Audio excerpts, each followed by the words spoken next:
Good afternoon, everyone. I hope you're having an amazing day. My name is Jordan Thinothinsingtale. I'm the event manager here at Edge, and I'll be moderating today's webinar, Behind a Smile, a fireside chat on burnouts, boundaries, and balance in dentistry. Joining me today is Dr. Alan Stern. Dr. Alan Stern retired from the practice of dentistry in 2023 after 42 years, and he now runs a coaching business called Better, Richer, Stronger. Alan works with dentists who want to create a workplace that is productive and profitable and create a life that is rewarding and meaningful. In his book, Enjoy the Ride, Dr. Stern guides dentists who want to get away from their day-to-day grind and take charge of their roadmap and achieve their preferred future. On top of this, Dr. Stern also speaks to study clubs and small groups, and his talks will leave you with action steps to be fired up and more motivated and energetic in your practice. Alan, thank you for joining us. Jordan, thank you for having me. It's a pleasure, and I'm really looking forward to this hour. I'm looking forward to any questions anybody might have, and let's go. Let's see if we can't make the world a little bit better. Awesome. So, Alan, as you know, May is Mental Health Awareness Month. And while the conversation is around mental health, while that conversation is growing in today's times, it's still rare to hear dental professionals talk openly about their emotional well-being. And so, as you know as well, dentistry could be incredibly isolating, while you're balancing patient care, running a practice, and dealing with the physical and emotional demands on the job. That could quietly wear anybody down. And so to start us off, what are some of the ways you've seen emotional strain show up in your own life or in your peers? Oh my. Oh, where do I begin? You know, back when I graduated dental school in 1981, no old man jokes out of you. I don't want to hear it. Right. But the rules began to change when I started the application process to dental school.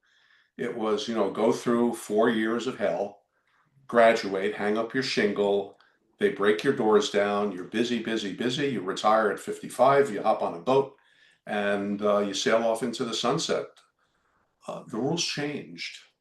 And some of those rules are very good and some of them are not so good. So we have to adapt.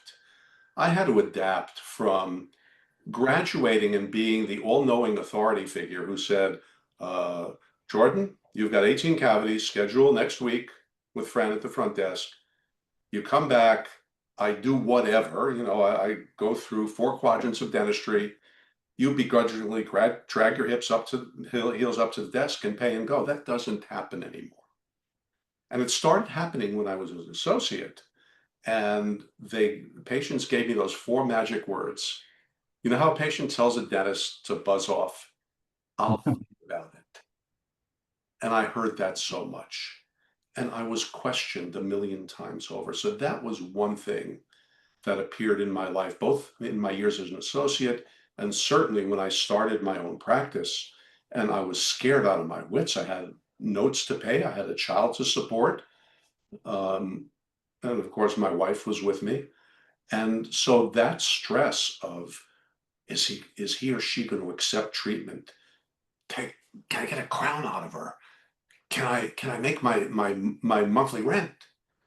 Those things are very difficult. And you add to that the fact that I did not realize that I wasn't perfect. And some of my work wasn't, isn't, and never will be perfect.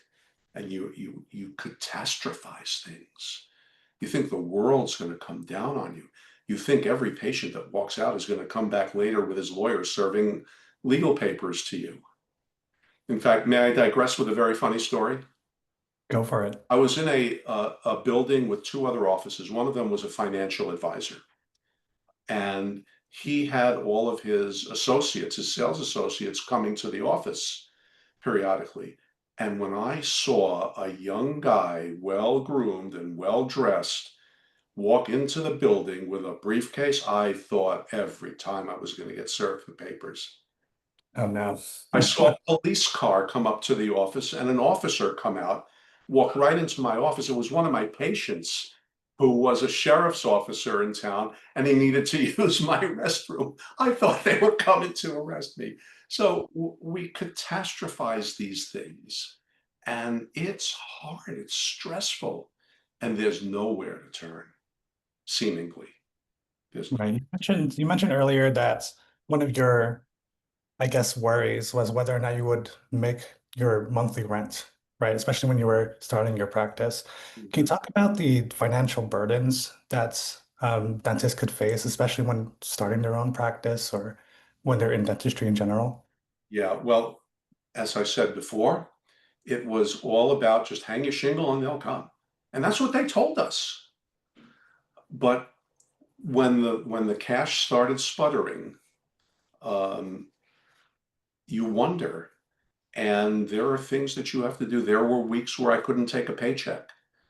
There were times when I had to tap a line of credit. And what do you do about it? I did not know anything about marketing. I did not know anything about getting out into the community. I thought it would just happen. So dealing with that adjustment of having to roll with it financially and having a little bit of a cushion in the bank and having a line of credit, I just had to deal with that. And I had to get out and start marketing. I did not know how to do that. Was there a specific or is there a specific memory you have that was emotionally difficult for you, based on financial burdens that you were facing? The burden was always there. I always walked with a perceived anvil on top of my head. What you don't know is that my father went bankrupt when I was at the end of high school, beginning of college, and he went down ugly. And I always had the specter of that in the back of my mind. What is that going to happen to me? And so there were many days when I walked out of the office where I didn't make my daily X, whatever that was. And I walked out really droopy shouldered, head down, and just wondering when is my whole life going to get repossessed? Yes. And that then my car died. Now what? I got to buy a car. Oh my goodness. And I had student loan payments at the time.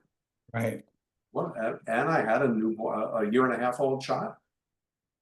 So yeah, there were more days than not when I had to use all of my coping skills to power my way through those really invalid emotions.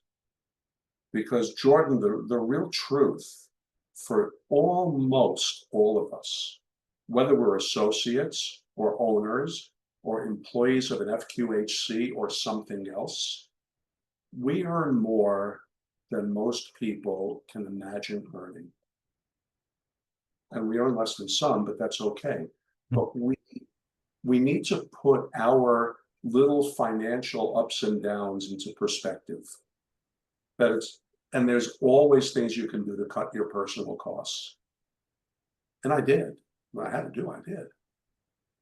So the lesson coming out of that, keep it in perspective. Know your numbers, know your bare bones minimum, do what you have to do, including getting a job outside of the office, which I did when I first opened to get me some cash, and do what you have to do.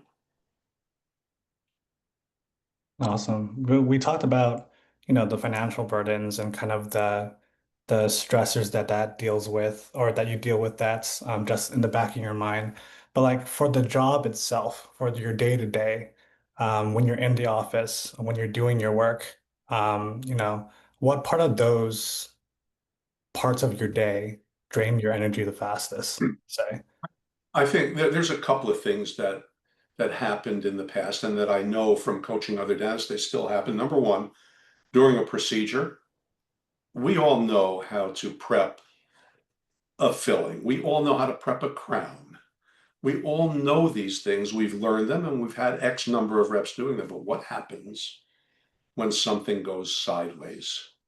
What happens when you're prepping a crown and the tooth snaps off?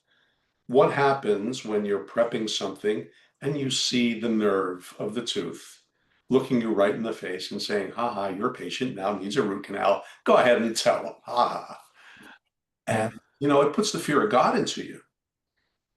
And you have to it took me a long time to learn this, but you have to know that you are working to the best of your ability.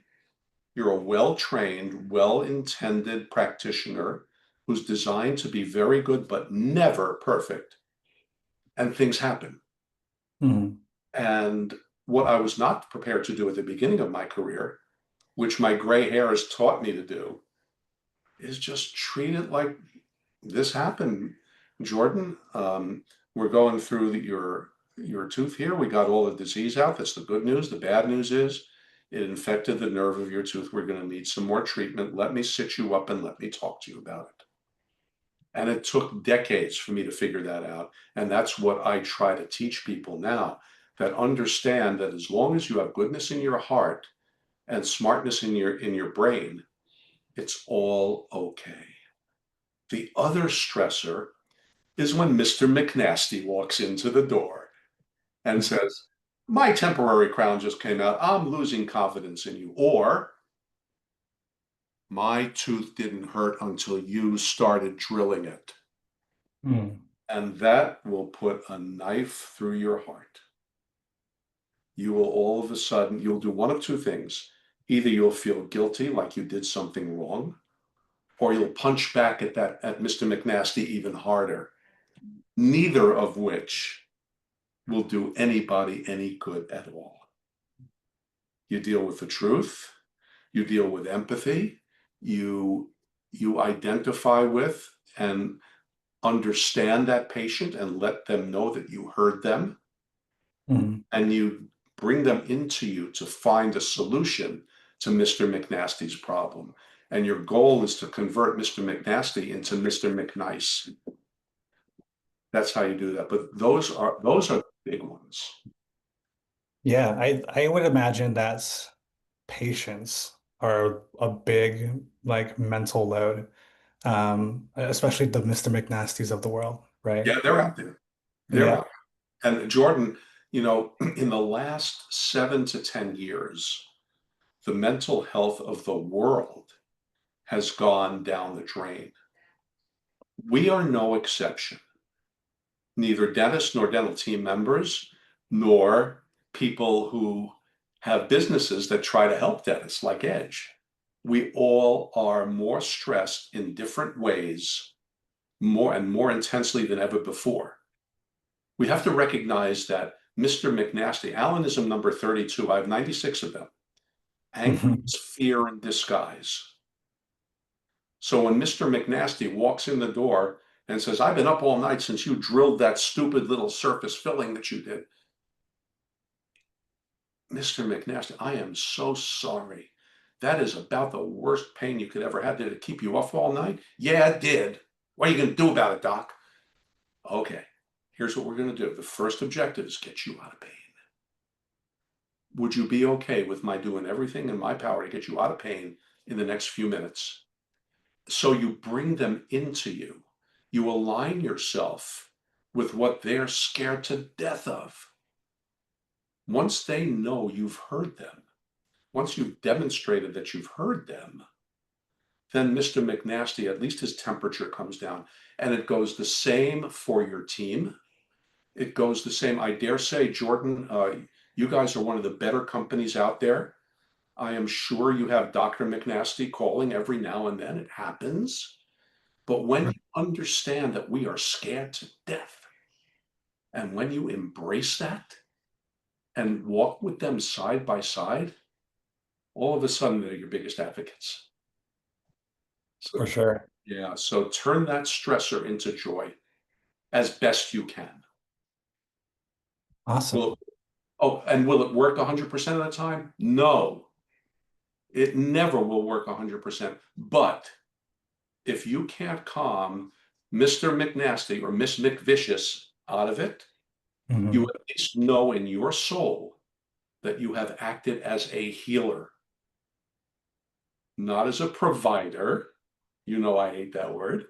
Uh-huh. Not as a merchant, not as an industrialist, but as a healer. You have done your best, and make sure you feel good about that. Awesome. You mentioned, some of these skills that aren't necessarily related to dentistry. Like you said, everyone knows how to fill a crown, everyone knows how to do the jobs that are required of you when you're a dentist. But you were talking a little bit about empathy and a lot of these other soft skills. One word that you brought up when we were talking a little earlier last week was humility. Can you speak on that a little bit? Yeah, and Jordan, people misconstrue the word humility. Let me tell you first what humility is not. Humility is not you're great and I'm garbage.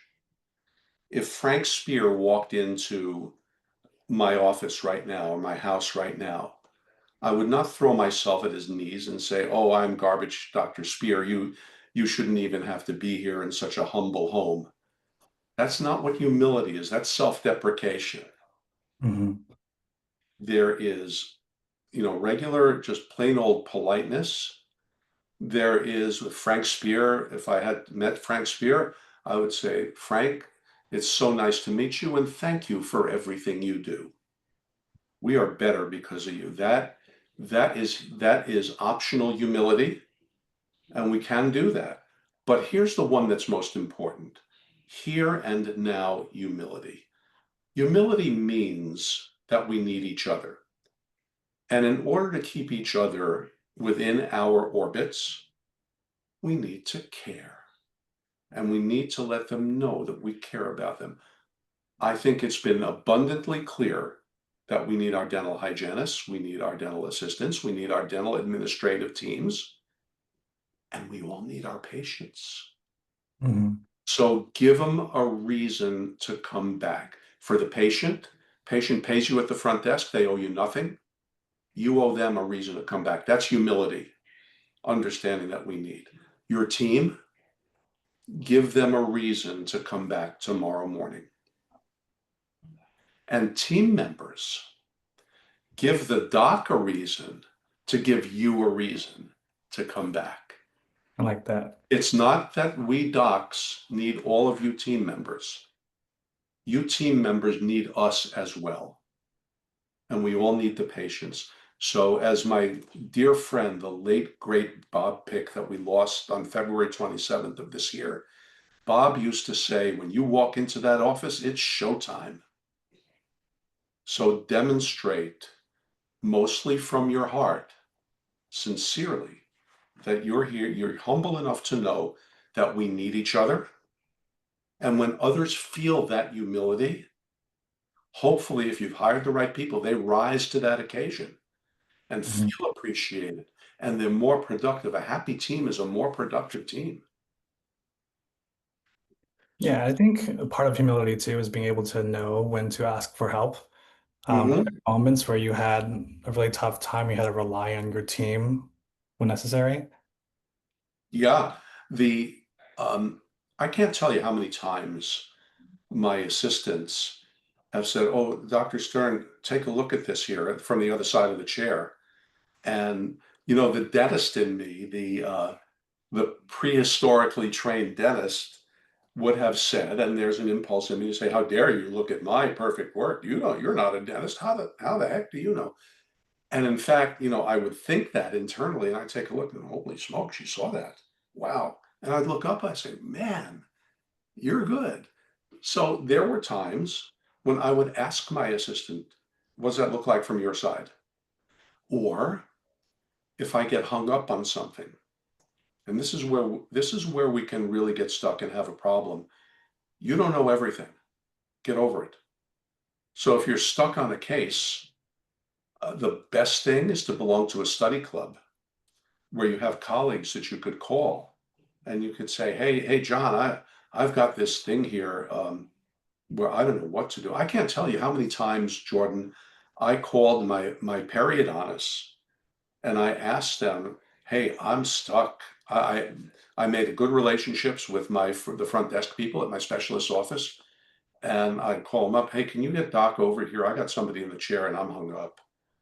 And whenever possible, they either came right to the phone or they'd call me back within a couple of minutes. So know Wow. that there is no such thing as a doc or anybody who knows everything. Know that you don't know. Know Alanism number 20. which is no one gets there alone. And there's always somebody who will know, who will see something that you don't. One of the most interesting, intriguing moments I had, um, I flew out to Seattle for a conference and I ran into my old buddy Jeff Rouse.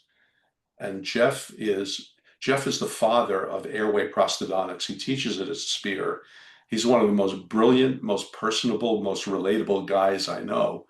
And Jeff was telling me how he admires other dentists and he can't believe that other dentists are doing such and such a thing. Everybody has somebody, the teachers need teachers, the students need teachers, the coaches need coaches. We all need to have somebody to lean on.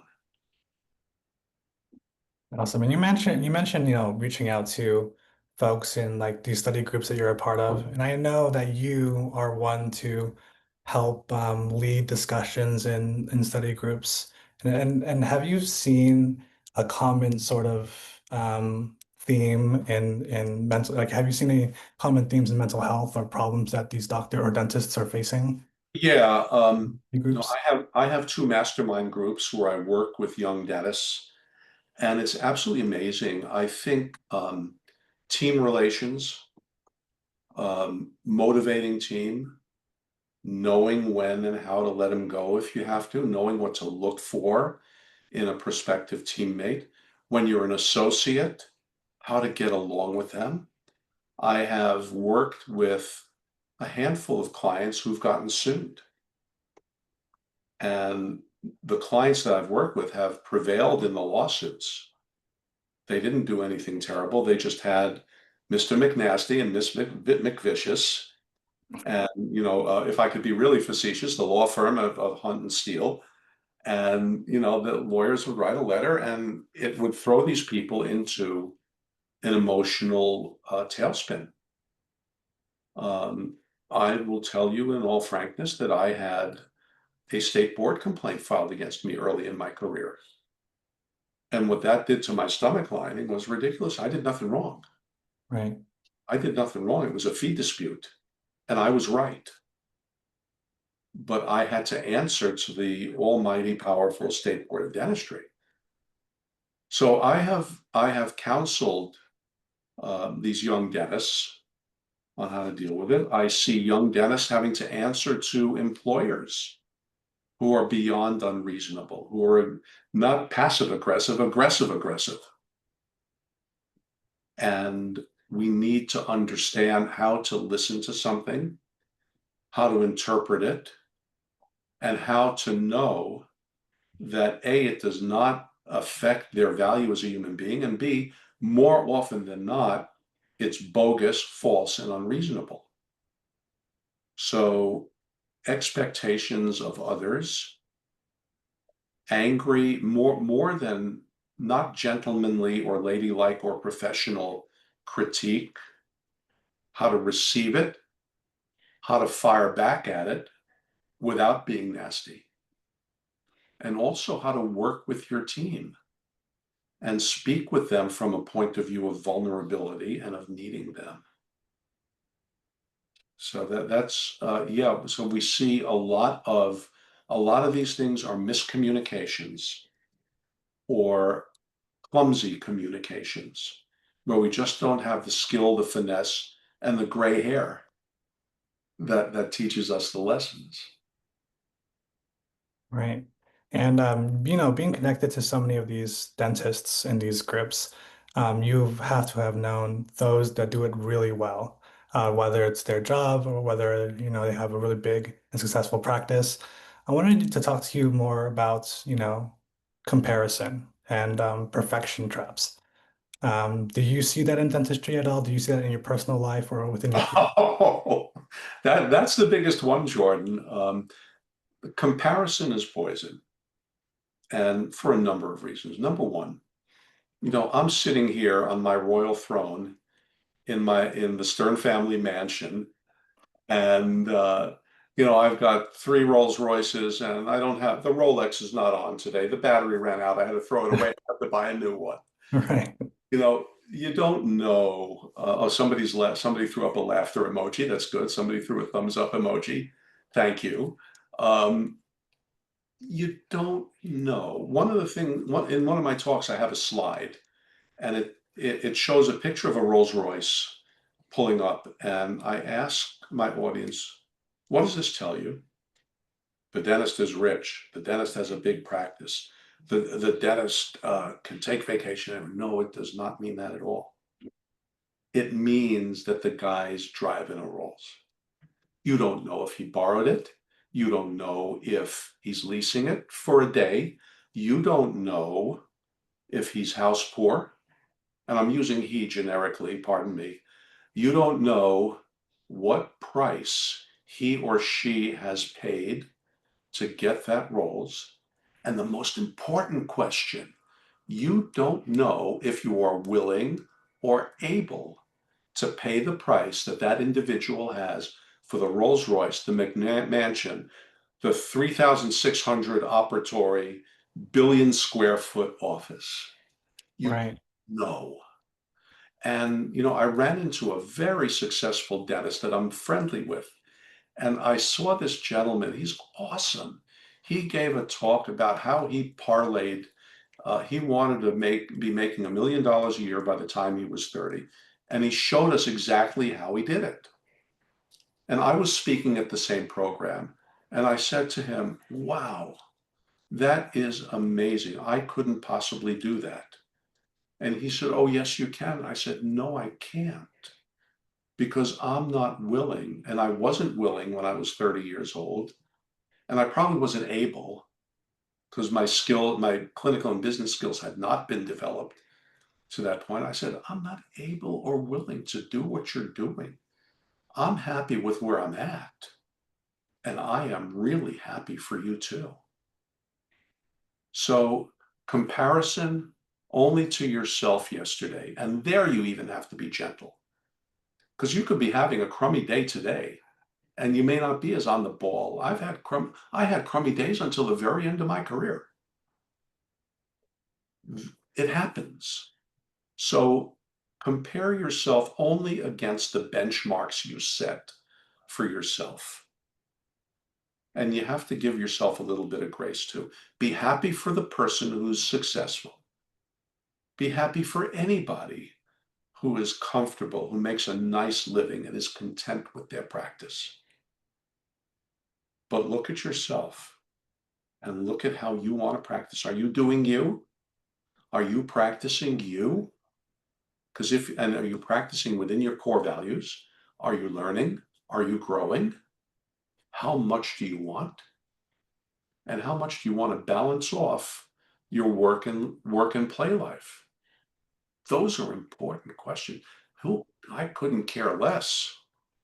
I mean, I do care. If Dr. X is doing quote unquote better than me, if he's being himself or herself, God Mhm. love him.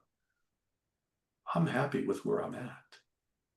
And I'm even now, Jordan, as a coach, a speaker, a writer, I'm looking to the future. I'm looking forward to my attaining my benchmarks and the next iterations of me being a better and better force for good within the dental world.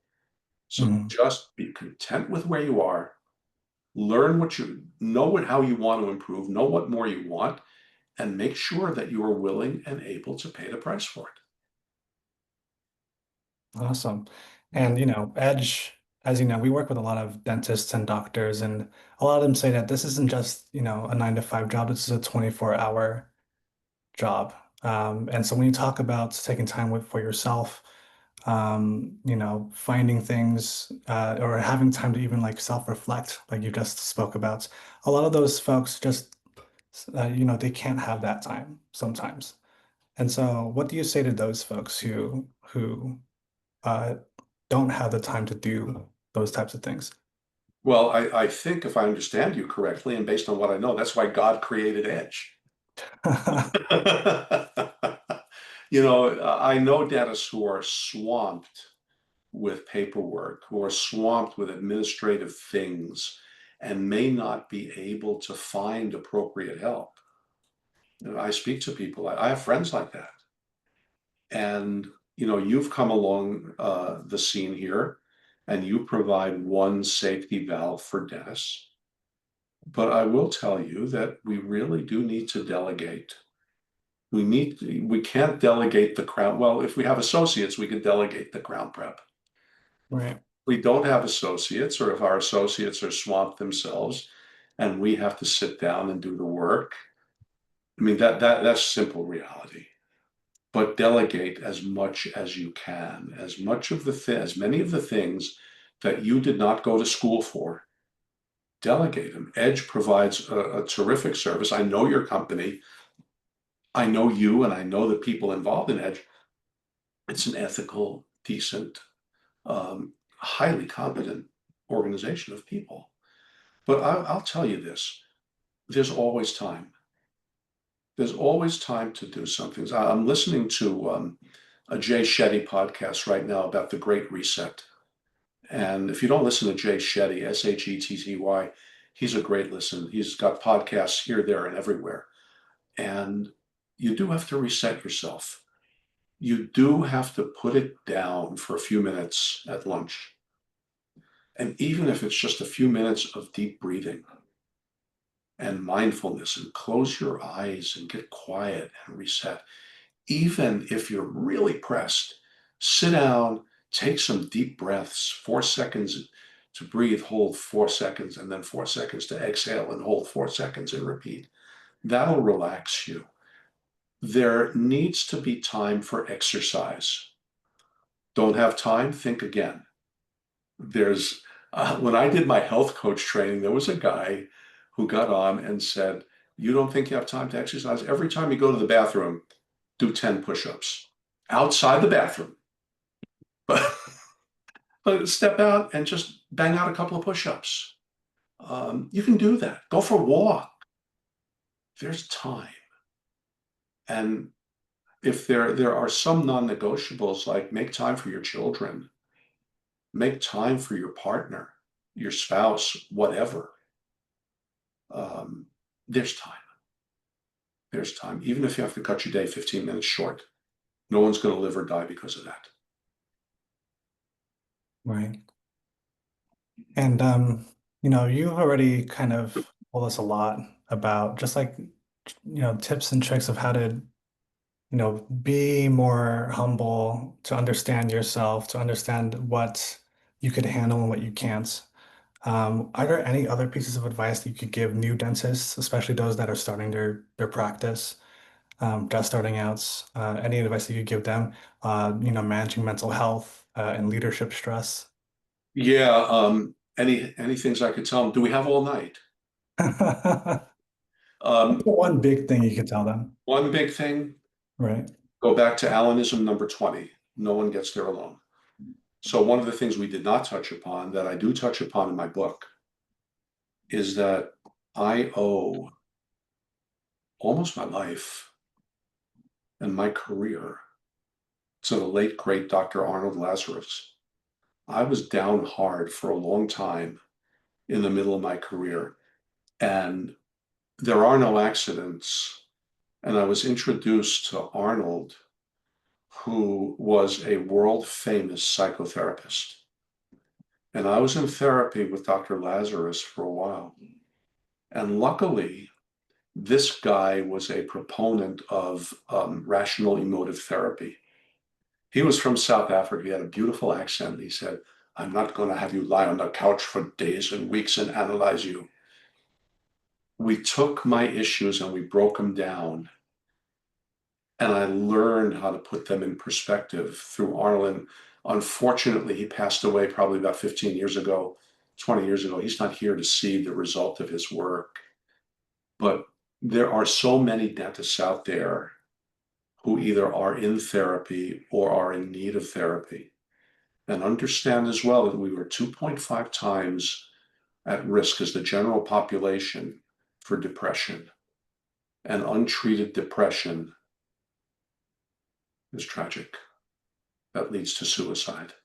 So if you are feeling down, there is no shame in finding a therapist. In fact, there is pride in doing that and recognizing that you may have a problem and just go get help. You go out on the basketball court and you turn your ankle. What are you going to do? You're going to go to a physical therapist. I work out hard in a gym like a crazy man, and I've had to go for physical therapy for a number of injuries. We work out hard in a dental office, Jordan. You know that. You listen to dentists all day long. Lucky you. But we work our minds and our emotions to wit's end.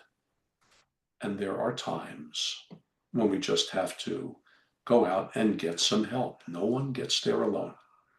I've had two therapists, a batch of coaches, a batch of physical trainers, physical therapists. I did not get to this weight and make it to almost 6 dozen years old by myself. I've overcome a lot of adversity with the help of people who are qualified to give me help. So the one big one, don't be afraid to get help clinically, physically, or emotionally. Do what you got to do. Awesome. Thank you so much, Dr. Allen. I want to take this time now. I'm just looking at the time here. I want to open it up to Q&A to the audience. And we do have Q&A on, and I am monitoring it. So if anyone in the attendees, amongst the attendees have any questions, I'm happy to ask Dr. Allen here. Anything is fair game. I'll Anything? answer anything with open, raw honesty. Awesome.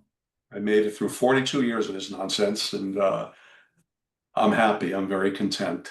Here's a question here. How do you balance running a business and actually doing dentistry? By intent. By intent. You got to partition off time for all of these things. And what I've learned, even now in my speaking and coaching business, Jordan, there are I have leave me alone times. I'll tell you right now, Monday and Friday, leave me alone. I am going to be creating content. I'm going to be working out. I'm going to be hanging out with my wife. We are going to binge watch TV as much as we want. We're going to go for walks as much as we want.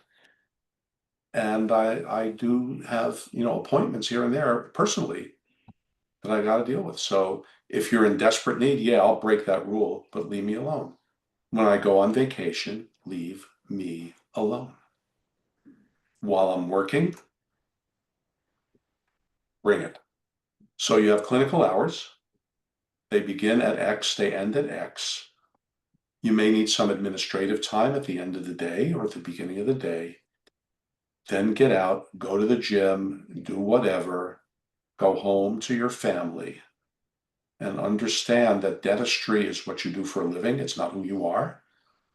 Your wife, your husband, your children, your friends, your community you need to make time for that. And by the way, understand that I'm not seeing the world through this Pollyanna vision. Mhm. Balance, Jordan, is a verb. So you will always be out of balance, like driving a car. If you're in the car, you are not doing this. When you're driving a car, you're making little adjustments all the time. So it is with life. There were times when my work was devouring me, and there were times when I paid attention to my kids, to my family, and maybe I said, that thing about work can come back another day. And it even happens to this day. Except when I had the appointment to do the fireside chat with you, I knew that everything else had to go away and everyone else has to leave me alone.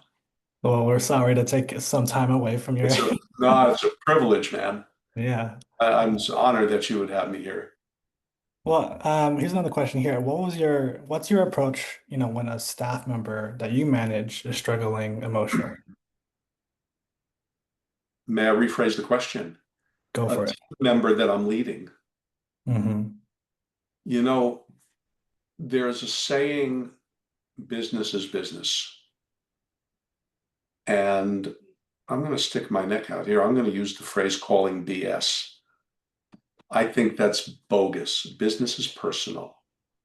We are working together in close physical and mental proximity, especially the dental assistant. My goodness, that assistant has to sit like a foot and a half away from me. Man, I wouldn't wish that on anybody. I wouldn't wish that on my wife. Oh, wait a minute, she does. So, and emotionally, it's hard to hide our emotions when we walk into the office, even when it's showtime. We all have crummy days.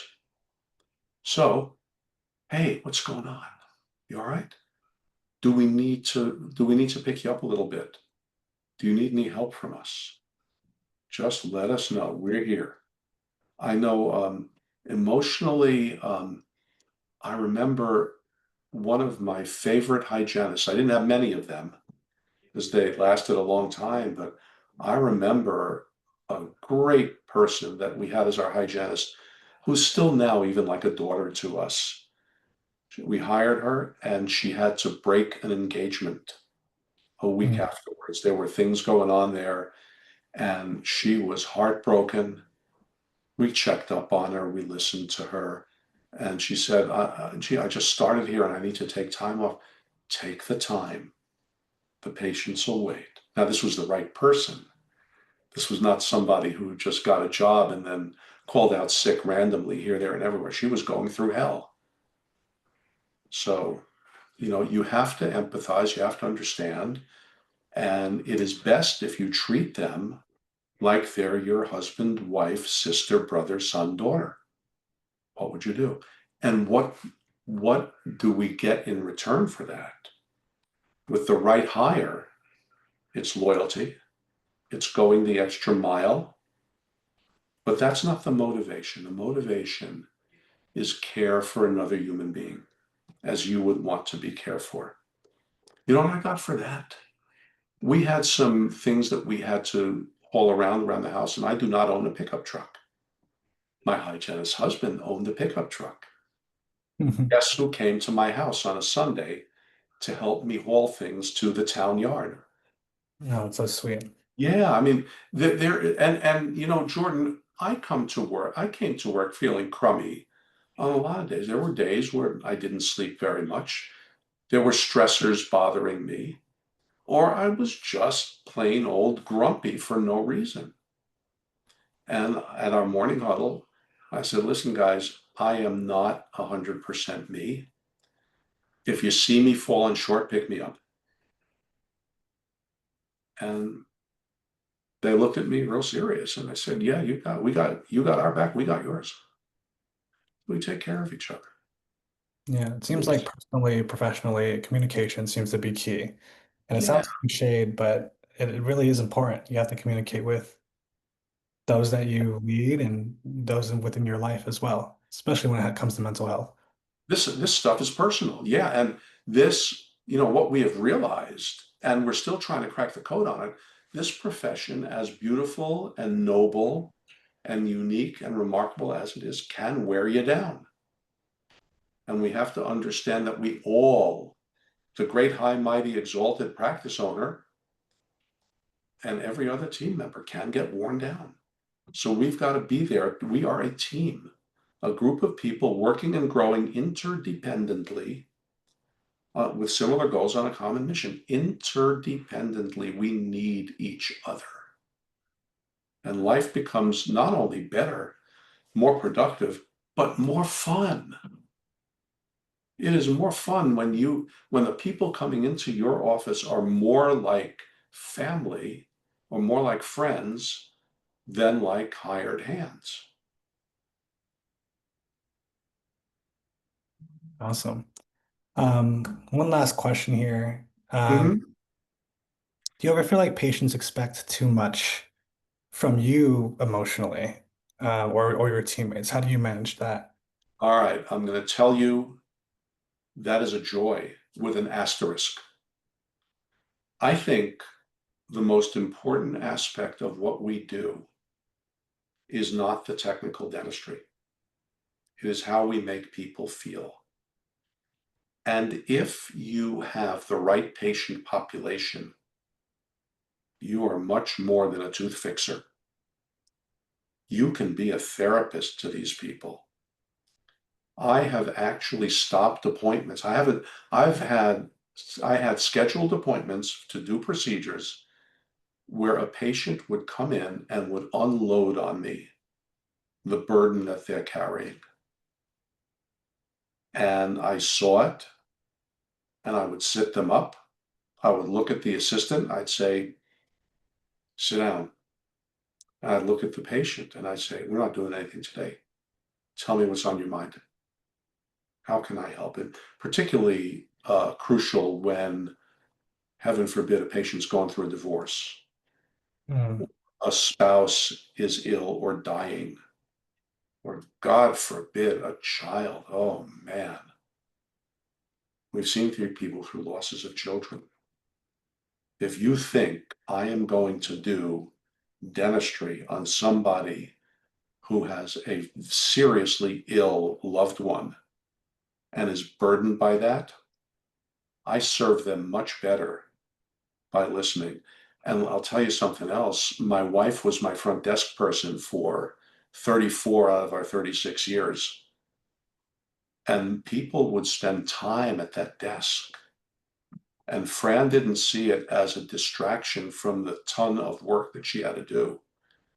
She saw it as a joyful duty, and it was part of the joy. So, delivering good dentistry is important, mm, but delivering it in an environment, we're living in times that are depersonalized, dehumanized, artificial intelligenceized, robotized.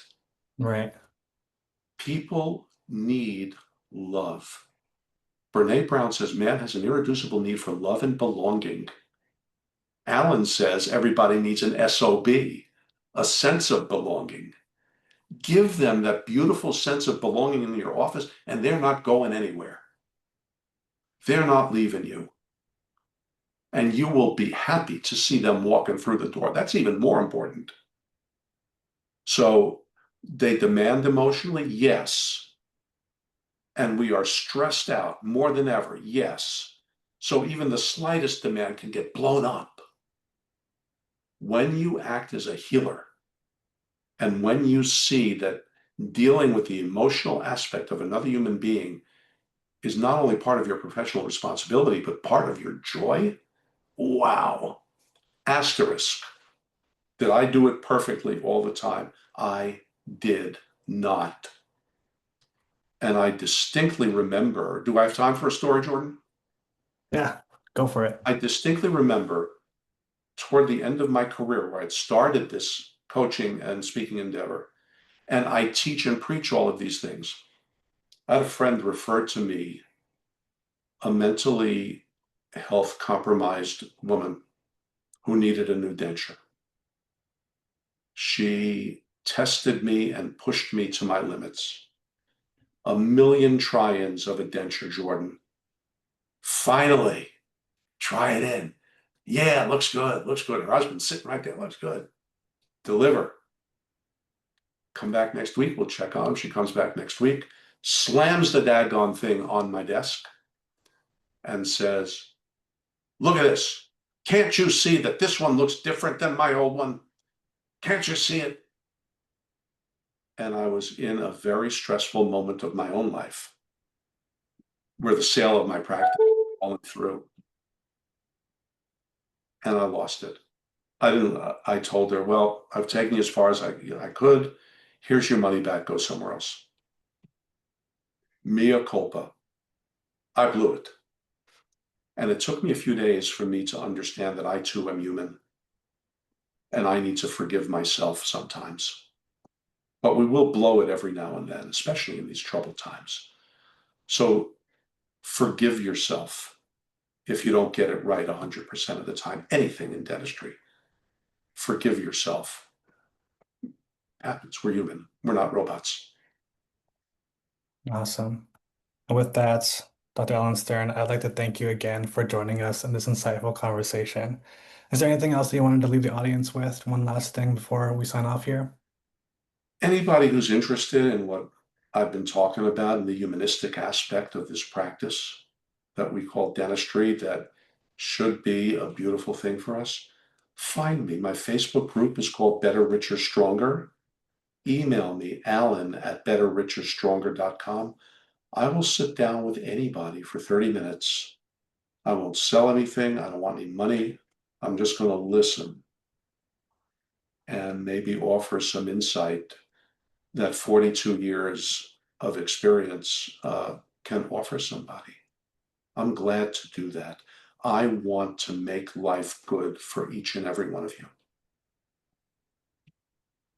Awesome. With that, we're going to close out, everyone. Thank you so much for joining and have a wonderful rest of your week. Take care. Thank you, Jordan.